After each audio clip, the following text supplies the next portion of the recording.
আমি আপনাদেরকে নিশ্চিত করতে চাই, বর্তমান সরকার এবং বিরোধী দল আমরা যারা আপনাদের ভোটে নির্বাচিত হয়েছি, আপনাদের কাছে আমরা এই ওয়াদা করেছিলাম যে যাত্রা নির্বিঘ্ন করার জন্য, ঈদ উৎসব আরো আনন্দমুখর করার জন্য আপনাদের যাতে কোনো কালোবাজারের মধ্যে পড়তে না হয়, টিকিটের কোনো সিন্ডিকেটের মধ্যে পড়তে না হয় এবং অতিরিক্ত ভাড়া যেন আদায় না করে, গাড়ি ছাড়ে এখানে যেন কোনো হয়রানি আপনারা যেন কোনো কালোবাজারি না করেন।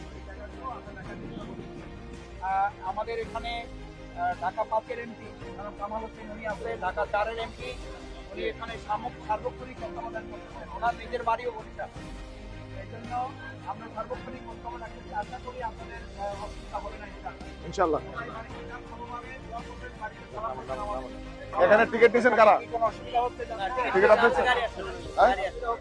গাড়ি আসলে টিকিট দিবেন, এখানে যেভাবে দিচ্ছি সেভাবে নিচ্ছেন তো? হ্যাঁ ঠিক আছে, এটা শার্টটা টানায় রাখেন, শার্টটা টানায় রাখেন। এখানে আমার সাথে আমি কামাল হোসেন, ঢাকা 5।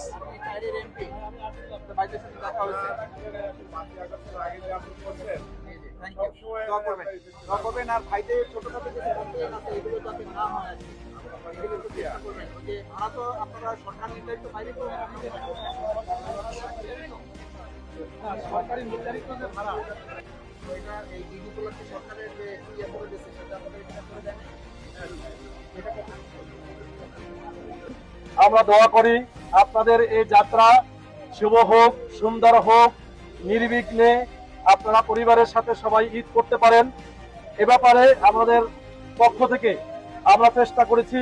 আমি এখানে আরো 10-15 দিন আগেও এসেছিলাম, সকল কাউন্টারের সাথে আমি কথা বলেছি যাতে করে কোনো ধরনের হয়রানির শিকার না হয়, বিশেষ করে অতিরিক্ত ভাড়া এবং নির্দিষ্ট সময় গাড়ি ছাড়া, এই সব বিষয় তাদের সাথে কথা বলেছি।